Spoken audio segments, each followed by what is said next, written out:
Hi, this is Rajesh Sharma.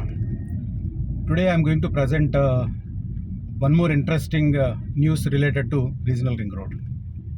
చాలా మందికి చాలా రోజుల నుంచి ఒక డౌట్, రీజనల్ రింగ్ రోడ్కు సంబంధించి northern part of regional ring road ముందు స్టార్ట్ అవుతుందా లేక southern part of regional ring road ముందు స్టార్ట్ అవుతుందా. దీనికి సంబంధించి కొన్ని అంశాలను మనం దృష్టిలో పెట్టుకుంటే ఏది ముందు అవుతుంది ఏంటనేది మనకు క్లారిటీ వస్తుంది. కాకపోతే లేటెస్ట్ డెవలప్మెంట్తో ఏది ముందు వస్తుంది అనేది కొంత క్లారిటీ వచ్చింది. అయితే అది డిస్క్లోజ్ చేసే ముందు కొన్ని పాయింట్స్ రీజనల్ రింగ్ రోడ్కి సంబంధించిన హైలైట్స్ నేను ఎక్స్ప్లెయిన్ చేస్తాను.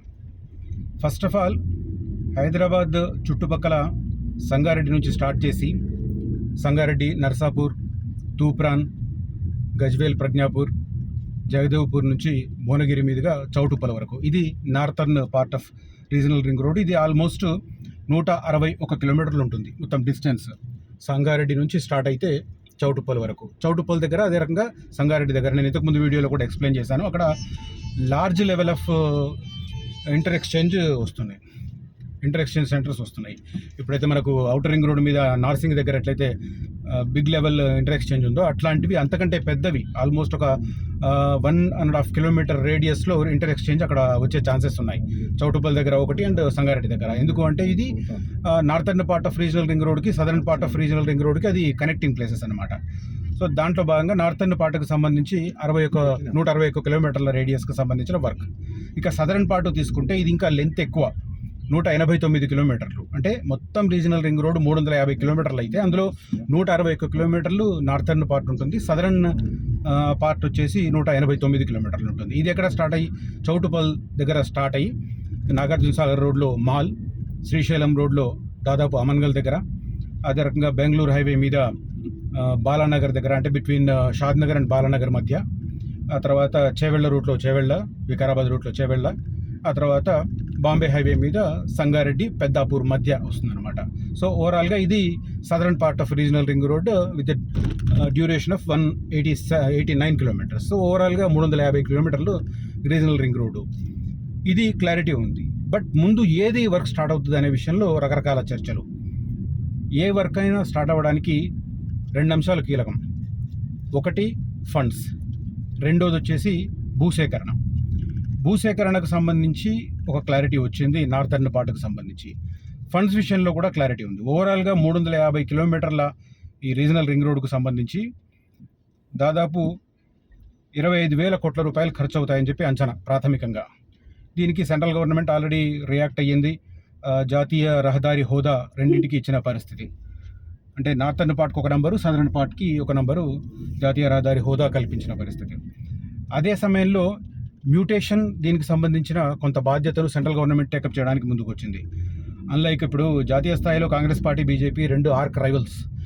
బట్ అయినప్పటికీ కూడా కాంగ్రెస్ పార్టీకి సంబంధించిన ముఖ్యమంత్రి రేవంత్ రెడ్డి వెళ్ళి కలవగానే నితిన్ గడ్కరీ ఆల్మోస్ట్ ఈ మ్యూటేషన్ ఛార్జీలు భరించడానికి, దాంతోపాటు భూసేకరణకు సంబంధించిన ఫండింగ్ విషయంలో కూడా హెల్ప్ చేయడానికి రెడీ అనడంతో ఇంకొక థర్డ్ పాయింట్ రక్షణ భూములకు సంబంధించి కూడా క్లారిటీ ఇవ్వడం. అటవీ భూములు ఏవైతే ఉన్నాయో దాదాపు 48,000 చెట్లు ఒక్క నార్థర్న్ పార్ట్లోనే కొట్టేయాల్సిన పరిస్థితి. దానికి తగ్గట్టుగా వేరే చోట అటవీ ప్రాంతాన్ని ఇవ్వాల్సిన పరిస్థితి. దానికి అనుగుణంగా ఇక్కడ సిద్దిపేట, మెదక్ అండ్ యాదాద్రి భువనగిరి జిల్లాల్లో 168 ఎకరాలకు సంబంధించి, మహబూబాబాద్ జిల్లాలో 168 ఎకరాలని ప్రభుత్వ భూమిని అటవీ భూములుగా మార్చడానికి దానికి మార్కింగ్ అది వేశారు. అది లైన్ క్లియర్ అయింది. సో ఓవరాల్గా ఉత్తర భాగానికి సంబంధించి మొత్తం భూసేకరణలో 95% ఇప్పటికీ పూర్తయిన పరిస్థితి. ఇక భూసేకరణ పూర్తయింది, సెంట్రల్ గవర్నమెంట్కి సంబంధించిన ఫండ్స్ క్లారిటీ వచ్చింది. సేమ్ టైం ఫండ్స్ పరంగా నేను ఇందాక చెప్పిన కదా 25,000 కోట్ల రూపాయలు ఖర్చు అవుతాయి రీజనల్ రింగ్ రోడ్ కానీ, దాంట్లో ఉత్తర భాగానికే 14,000 కోట్ల రూపాయలు ఖర్చు అవుతాయి. దో సదరన్ పార్ట్ డిస్టెన్స్ ఎక్కువ ఉన్నప్పటికీ కూడా అక్కడ 11,000 ఖర్చు అవుతాయి, 11,000 కోట్లు. బట్ నార్థర్న్ పార్ట్ 161 కిలోమీటర్లే కానీ ఇక్కడ 14,000 కోట్లు ఖర్చు అవుతాయి. దీనికి సంబంధించిన క్లారిటీ వచ్చింది, అంటే ఫండ్స్ క్లారిటీ వచ్చింది. భూసేకరణకు సంబంధించి 95% పూర్తయింది. సెప్టెంబర్ 2 కల్లా ఆ మిగిలిన 5% కూడా పూర్తి చేయాలని 2-3 డేస్ బ్యాక్ ప్రభుత్వ ప్రధాన కార్యదర్శి శాంతికుమారి కూడా కలెక్టర్లకు ఆదేశాలు జారీ చేశారు, కన్సర్న్డ్ జిల్లాల కలెక్టర్లకు. సో ఓవరాల్గా September 2nd week or 3rd week భూసేకరణ 100% పూర్తి కాబోతుంది.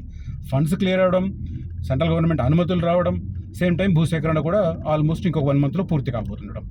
ఇన్ని ఇష్యూస్ను దృష్టిలో పెట్టుకుంటే ఇప్పుడు వచ్చిన లేటెస్ట్ డెవలప్మెంట్ ప్రకారం northern part of regional ring road ఖచ్చితంగా ఒక 2-3 డేస్లో పూర్తి స్థాయిలో కన్స్ట్రక్షన్ పూర్తవడానికి ఆల్మోస్ట్ ఇప్పటి వరకు ఎలాంటి అడ్డంకి లేదు కాబట్టి నార్థర్న్ పార్ట్ ముందుగా పూర్తి కాబోతుంది.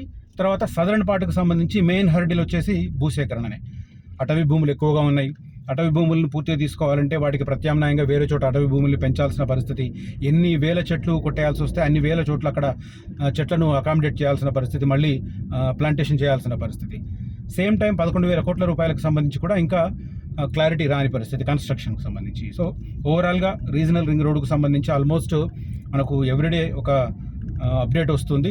ఇవాళ వచ్చిన ఈ లేటెస్ట్ అప్డేట్తో ఈ వీడియో చేస్తున్నాను. ఓవరాల్గా 350 కిలోమీటర్ల నిడివి గల ఈ హైదరాబాద్ రీజనల్ రింగ్ రోడ్డు, నేను చాలా వీడియోలో చెప్తున్నాను, రీజనల్ రింగ్ రోడ్ అనేది ఇప్పుడు గేమ్ చేంజర్ కాబోతుంది. లైక్ రేవంత్ రెడ్డి ముఖ్యమంత్రిగా పదవీ బాధ్యతలు చేపట్టిన తర్వాత హైదరాబాద్, గ్రేటర్ హైదరాబాద్ పరిధి ఔటర్ రింగ్ రోడ్ వరకు ఒక కాస్మోపాలిటన్ రేంజ్గా ఐడెంటిఫై చేయడం, క్లస్టర్గా ఐడెంటిఫై చేయడం, ఆ తర్వాత ఔటర్ రింగ్ రోడ్ నుంచి రీజనల్ రింగ్ రోడ్ మధ్య ప్రాంతాన్ని సెమీ అర్బన్, పెరి అర్బన్ ఏరియాగా అనౌన్స్ చేయడం, రీజనల్ రింగ్ రోడ్ అవతల ప్రాంతాన్ని అంతా గ్రామీణ ప్రాంతంగా, గ్రామీణ క్లస్టర్గా, రూరల్ క్లస్టర్గా డిక్లేర్ చేయడం. సో ఈ నేపథ్యంలో ఇప్పుడు regional ring road, outer ring road మధ్య ప్రాంతం చాలా రియల్ ఎస్టేట్ పరంగా చాలా క్రూషియల్ కాబోతుంది. అందులో భాగంగా రీజనల్ రింగ్ రోడ్కు సంబంధించిన క్లారిటీ ఎట్లా వస్తుందో అక్కడికి మనం ఈ హెచ్ఎండిఏ లిమిట్స్ కూడా అట్లా వెళ్ళిపోతాయి. మనందరికీ తెలుసు, తూప్రాన్ వైపు, అదే రకంగా భువనగిరి వైపు ఆల్మోస్ట్ రీజనల్ రింగ్ రోడ్ ఎక్కడ దాకా వస్తుందో అక్కడ వరకు కూడా హెచ్ఎండిఏ లిమిట్స్ ఉన్నాయి. కానీ మిగిలిన కొన్ని రూట్స్ ఉన్నాయి. ఇప్పుడు ఫర్ ఎగ్జాంపుల్ నర్సాపూర్ రూట్ కావచ్చు, తర్వాత ఇటు గజ్వేల్ రూట్ కావచ్చు. ఈ రూట్లో మనకు HMDA limits up to regional ring road ఎక్కడ వస్తుందో అక్కడ దాకా లేవు. సో అది ఎక్స్పాన్షన్ కోసం కూడా ఇప్పుడు ఈ రీజనల్ రింగ్ రోడ్కి సంబంధించి ఒక కొలిక్ వస్తే డెసిషన్ తీసుకునే అవకాశం ఉంది. సో నార్థర్న్ పార్ట్కు సంబంధించి ఇప్పుడు ఆల్మోస్ట్ క్లియర్ పిక్చర్ వచ్చేసింది. సెప్టెంబర్ 3rd వీక్ కల్లా ఈ భూసేకరణ పూర్తి అయిపోతే ఫండింగ్ అంత క్లారిటీ ఉంది, కేంద్ర అనుమతులు క్లారిటీ ఉంది. కాబట్టి వర్క్స్ ప్రారంభం అయితే కనుక ఆల్మోస్ట్ ఒక 2-3 ఇయర్స్లో, అంటే రేవంత్ రెడ్డి ఈ టెన్యూర్లో northern part of regional ring road construction పూర్తయ్యే స్కోప్ స్పష్టంగా కనిపిస్తుంది. ఇది latest update with regard to regional ring road. ఎందుకంటే నేను వీడియోలు చేయడం స్టార్ట్ చేసిన తర్వాత చాలామంది సదరన్ పార్ట్ ముందు అవుతుందా, నార్థర్న్ పార్ట్ ముందు అవుతుందా అని చెప్పి నాకు కొంతమంది అడుగుతున్నారు, కొంతమంది వాట్సాప్ చేస్తున్నారు, కొంతమంది దాంట్లో కామెంట్స్ కూడా చేస్తున్న పరిస్థితి. సో ఓవరాల్గా northern part of regional ring road విషయంలో క్లారిటీ వచ్చింది. ఇది latest update with regard to regional ring road. So that is what I want to explain in this video. If you like this video, please like this video and share this video among your WhatsApp circles. Thank you so much.